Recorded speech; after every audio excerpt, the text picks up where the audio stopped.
Know if you can hear me, and then Hannah and Daniel, can you check your mics too? Hello. Hello. Let us know if you heard all three of us. People in the room are good. Let's see the stream chat. Okay, stream chat says good. I think we're good to get started. All right. All right. We finally got everything working. Cool. Okay. Perfect. Yep. All right. So thanks everyone for coming out. Are the slides there? We've I got guess we're little starting. confetti. Yeah. So welcome to the backstage panel, focusing on some of the Clear Coast content that we have to show so far. Again, it's all early stuff, so we're kind of still working through stuff. But yeah, there we go. Now we've got the slides. All right. So welcome to the backstage panel, Sketch to Screen. Today, Hannah and I will be giving you an in-depth look into the process of creating a new Toon HQ for Clear Coasts.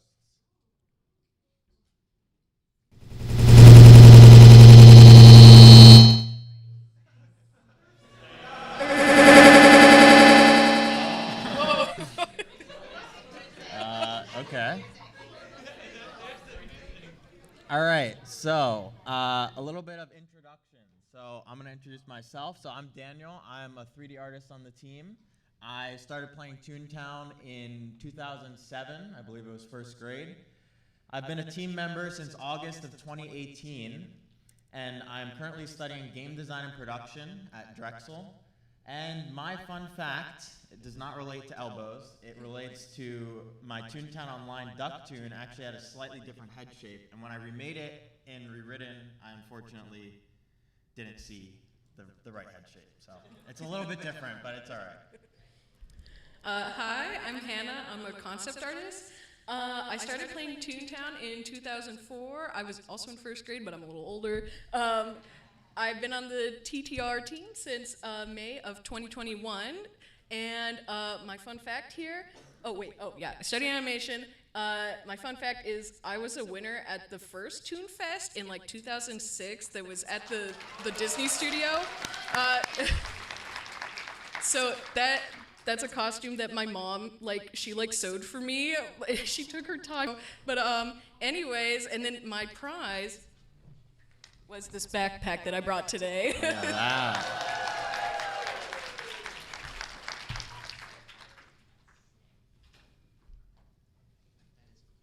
Oh, perfect. All right, you want to go through the... Yeah. So we're basically just going to give a general process breakdown of some of the things we're going to go through in this panel, basically just going through the stages of both concept art and 3D art, and also show some visuals in relation to the Clear Coast Toon HQ. Yeah, so basically the process that we go through for concept art is we start with our initial idea. We usually get together as a team. We brainstorm, what theme do we want? What do we imagine this looking like? What things do we want to add to it that would be new to the game, that would bring in a fun element for people? And then how do we want to go about creating that, which brings us to our next step, which is gathering some references, because if we don't have references, things can start turning a little wonky. You want to make sure that you're anyway. So we gather pictures, maybe art that inspires us, and we will put it into a Pinterest board of sorts, like a Photoshop doc, and so you can see everything, all of your inspiration, and that helps us generate more ideas, which then goes on to ideation and color design, which is basically just doing multiple sketches, maybe doing some loose colors over it just to see what is the feel that we're going for, what is the the color palettes that we want, just getting our general ideas out. Which after we figure out what we want, we will then go around, we'll do kind of a tie-down sketch and a turnaround that will help our 3D artists figure out, what it's gonna look like in a three-dimensional space. So we'll do the sides and the back. Maybe sometimes we'll do a close-up of a certain element of it if that is a little more difficult. And then after that, we do a polished final concept piece. And then that is like it's closer to what you're going to see in game, not fully what may be in game, because there's always like usually there's something on the technical side that needs to be changed and stuff, but it's basically what we want to see in game. Yeah, so then basically Hannah just ran through the whole concept art process. Once we have that concept, again, as Hannah mentioned, not necessarily fully what will end up in game, but a very good idea for what we want it to look like. So when we take it into 3D art, the first thing we start with is the blockout model. So this is basically a rough first pass model to get something in. The goal here is to create something that's quick and efficient, something that we can give to the programmers to put in the game and test it out to see if the scale is right, if there are things we want. This stage usually just has a focus on creating a simple model in a gray box type of stage, and it really just helps get the initial model in there so that we can start implementing whatever content we're creating. So after we have that blockout model, we'll take it to a first pass model, which is basically just refining that model further, taking it from just a simple blocky type of shape to kind of giving more detail to the model, making it more consistent, more visually cohesive, just getting overall a more refined model. But at that point, it's still something that's usually a gray, not really colored, nothing too visually interesting aside from the model itself.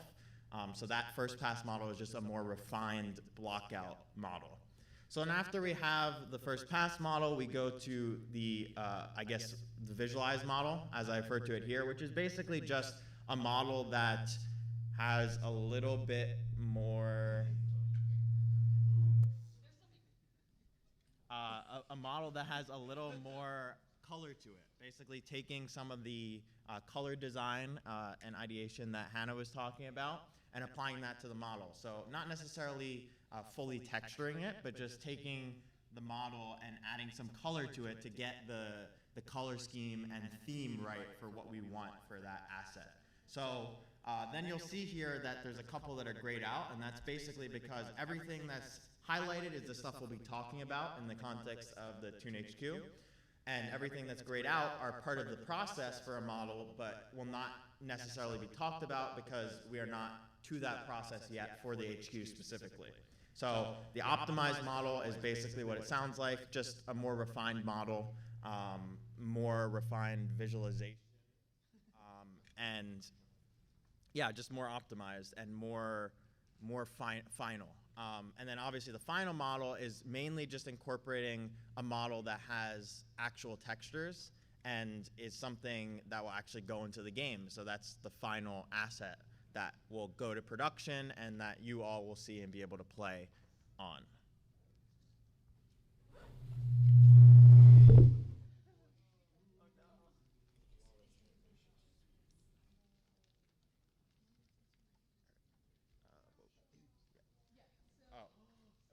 Yeah, so as a disclaimer, we'll be showcasing new ToonHQ for Clear Coast. However, it is not representative of the final in-game product. I think my mic is off, so I guess I'll just project my voice here. Yeah, so, I'm back. Okay. So the first step that we usually go through is gathering references. So for this, we wanted to incorporate a few key elements. It needed to be fun and playful. It needed to remind you of like a day at the beach as a kid. You know, you're like playing with your toys, you're having a good time, it's sunny outside. Because if you notice, all the other playgrounds are loosely based off of, you know, like things that you do as a kid. It's like music, it's like bedtime. So we wanted to incorporate that sort of feeling into it so that it would feel reminiscent of the other playgrounds that are already existing. We wanted to use a lot of bright, saturated, and pastel colors, basically to remind you of a day at the beach. We took a lot of color direction from like the Italian Riviera, which is a lot of like warm pastel colors, like against like very nice, cool teal blues. We also, for this one, if you notice, all of the HQs, they incorporate a piece of headwear because it's the headquarters. So if you notice, the burr is like a little snow hat. This HQ is a fire hat. And so we thought a good one for this one would be one of those really big wide brim sun hats, because it can also incorporate an element of like parkouring, where you could like jump up onto it, especially because they're working on making everything, like, I don't know, what do you call it, like parkourable? I'm not a technical artist, I don't know the term, but, and then also, we thought it'd be fun to maybe add like some cute little sunglasses on there. So yeah, let's see. Oh, so this, it's related to the HQ, it's not the HQ, but this was just a graphic that I made when we were trying to figure out what we wanted our key themes to be, and so we had like a bunch of different ideas. We were like, well, what are some of the motifs we want? Do we want it to be like we had like some different ideas where it was like, like sun and moon, or maybe like some turtle motifs in there, just like very tropical kind of motifs. But it was starting to get a little bit lost because we had all these different ideas crammed in there. So I was saying we should try to pick some one major theme with one minor theme, and you can see how those kind of inform the design. So like on that first one there, we were saying the overall theme is the beach, and then the minor one would be turtle, and so you can see how that informs the design of the chair there, where it's like very rounded, almost like the shell of a turtle. The shape of the chair also kind of looks like a shell with like fins going out. And then in the next one, the minor theme would be like a sun and moon, like night and day. And so there is like some radiation going out, like radial rays of the sun. There's very crescented shape language in there, which also, so it like conveys the theme in a very subtle way. And then the other one was sandbox, which is what we ended up going with because it definitely fit with, the other playgrounds of like children's toys and kind of stuff. And so it's very blocky, uneven, almost, like it was like made by a kid. So, next. Okay. And so this is then what we went on to. This one, okay, I have to say this was one of the easiest concepts I did because that initial sketch right there was pretty close to what we ended up going with. So yeah, on the right there was like the quick sketch that I did, and I did a couple different headquarter designs for different themes that we were thinking about. So that also, it was like the first thing that was designed for this new playground, and it definitely helped us build what would this new playground will become. It helped us build like the cornerstones of it. As you can see, it is an upside down pail for the base. There's like a big shovel in there, the sun hat, the glasses, so all the things that were in like the reference. And then I also included some of the different window designs that we were going through. You can see like there's like single pane or like single frame window, multi-frame window, open, closed. The ones below I thought were kind of fun because I added in like, even though it's like a window, it's not underwater, you can see that it's kind of like filled with water almost, like a very toony kind of thing, and there's like the shadow of a fish in there, so. And then it could be also like swapped out with some different things, like one of them is like a little sandbox in the garden box, or just some nice little flowers. And then also for the color design, I wanted to go with something that was a little bit more like limited, so that you weren't getting like the entire rainbow in there, which can be a little overwhelming. It can like clash with everything. It like looks a little crazy. So I went with I wanted the major colors to be like a red, yellow, and green, and then like a very deep blue. So then anything in between that ends up being more pastel. So as you can see, there are no like very neon red pinks because it's not included in that like color selection. So all the pinks will be more of like a pastel kind of pink. And then same thing, there's no like neon blues. It's more of like very like cool pastel blues. And so let's see. Okay, and so we went on, we did like a quick turnaround sketch. Daniel was working very fast, so as I was doing this, he was actively like modeling it. So it's a little, it was. So I did more of like a very rough sketch here. So yeah, this is just the turnaround. It shows, you know, like how the handle's gonna go behind, the, you know, like the drooping of the hat so that you can run up the hat. Yeah. And so then this was the final concept here.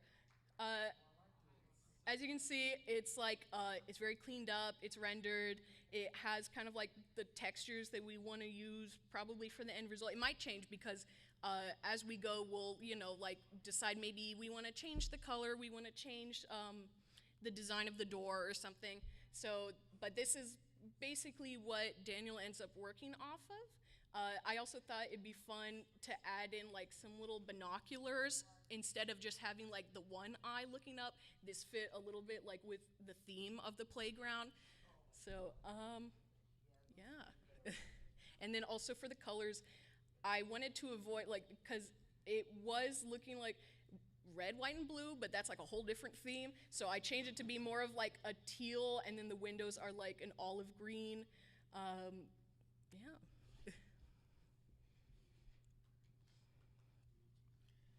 All right, so we go from that to this. Well, so yeah, we saw the final concept. A wonderful design there. Very creative, consistent with everything. So now we'll go to the blockout model. So as you can see here, it's kind of a disassembled HQ. So on the left, we've got the half of a glasses. And then on the right, we've got the hat that you can see on the HQ. So basically, the process of creating this blockout for me was basically taking a Daisy's Gardens HQ and just like ripping the hat off, and then creating these new elements and kind of combining it together. One of the reasons that was something I did was to create a more quick version of it and creating it more consistently with some of the other HQs, because something that's super important with this new HQ is creating consistency between all the Toontown Online HQs. So it made more sense to kind of pull from that in these initial stages for creating the blockout model. So next, this shows like a more first pass model. So on the right, it's kind of like a wireframe that shows the model design a little bit better. You can see it in 3D space. You can also see some of the things that Hannah was talking about the hat and how you can actually climb on that hat. So the Toon on the left is standing on that hat on the HQ, right under the sunglasses, all of which you can see in the concept. So here we have the visualized model, which is essentially a model that, again, not final textures. It's not fully textured, but I would say it's fully colored. So it kind of matches what we want for the concept and gets us a good visual feel in 3D space for what this looks like. So you can see this from a couple different angles. You can see that huge hat element that we incorporated into the HQ with the glasses as well, and all the elements that were in that final concept that Hannah took. And you can also see some elements I was talking about reusing stuff like the gardening shovel, which likely won't be reused in the final assets, but for the visualized model, it's fine to kind of take that and create something that's good for the sake of visualizing what we're going for. So now we've got a quick video showcasing the model. So you'll be able to see here. It's still pretty rough, but you can see that it's definitely there in terms of the colors and the overall scale of things. You can see that little cool bucket strap, and then, yeah, exactly. You can climb on the hat. Collisions is something that, as we're going through our new assets, we definitely want to enhance collisions a lot. So that's something to look out for our other projects as well, like Remastered. We're adding a lot of collisions to a bunch of places to kind of flesh out the environments and make things more interactive and parkour-y, as Hannah mentioned. Yeah, so that pretty much shows what we've got so far for the HQ. So now we're going to take some questions. I don't know how many we're going to get to, but Joey will let us know. And I think while we're doing questions, we'll leave this up. We can take a few questions up here. We don't have too much time, so we're keeping it to one question per person, but feel free to calmly line up. All right, go for it. Okay, so for Coastal Clears, so you did show us what the HQ would look like, but like when you're designing this new playground, is there a chance that you're gonna introduce some new clothing options, like that are like themed to Coastal? Because I can imagine like you're doing like a bunch of like beachside or Italian type of type of clothes that tunes could get, right? We haven't really started like going on to like the accessories and everything. You're talking about clothing, right? Yeah, that's definitely going to come later down the line. Right now, we're really focusing on getting like the core elements of the playground finished, because that will be like the basis of it, and then probably all the smaller objects and items will start coming in later. Okay. So yeah. I feel like this is a better question for composers, but how much would you say that the visual design of the playground and the HQ and all that have influenced the music direction? Because, yeah. Definitely. Although they're not directly related, music and art are definitely share a lot of design goals. So there's definitely some consistency there in terms of the themes that we look at as artists and the themes that composers use when they make the track, such as the one you've been hearing. Oh, cool. Sorry.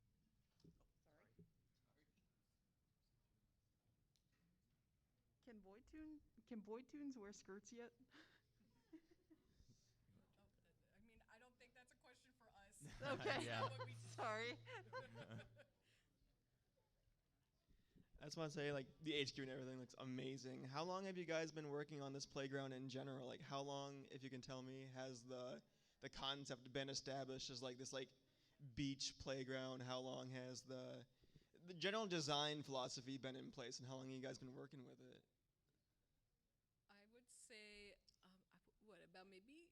Do you want to answer that? Yeah. So we started thinking about. We decided we were going to do a playground almost immediately after the Sellbot Task Force came out. So we've been talking about it for over a year now. We ended up picking the theme last summer, I believe. So Clear Coast itself, it was decided around last summer, and we've been working on that ever since. That's awesome. Thank you. Yeah, so I know that y'all like bring them on for like the convention itself and the panels, but I was wondering if y'all ever ask like the original creators of Toontown for like help with like concepts and stuff like that. I haven't. I've never spoken with any of the older concept artists, but I do reference their, like, I look through like the work that they've done and see like what were they thinking about, what was like, I feel like especially for like what we do, we want to think about like what was like the original designer's intentions with that. So that's like we really looked at the playgrounds, like how were they theming this, and what were they trying to incorporate into the designs. So Yeah, cool, thank you. Sorry, unfortunately, we only have time for one more question, but just a reminder, we do have our Q&A panel at 1 p.m., so save your questions for that. Make sure to get in line, and we'll answer them then as well. Okay. So you know how in Donald's Dock they have like the ship that goes around? I was wondering if there's any going to be special features in this playground that you can either talk about or like tease scrapped content for it. I don't think I can talk about Yeah, things, I don't think we can quite talk about it, but we're definitely, as mentioned in the panel yesterday, we're definitely going to be putting a big focus on interactivity in Clear Coast. So there'll definitely be some new exciting elements and just creative things that are beach related, similar to the HQ with like the upside down bucket, where it's just creative, interactive elements in the playground, like that boat. Awesome, thank you. All right, thanks everyone. Thanks for coming. Yeah.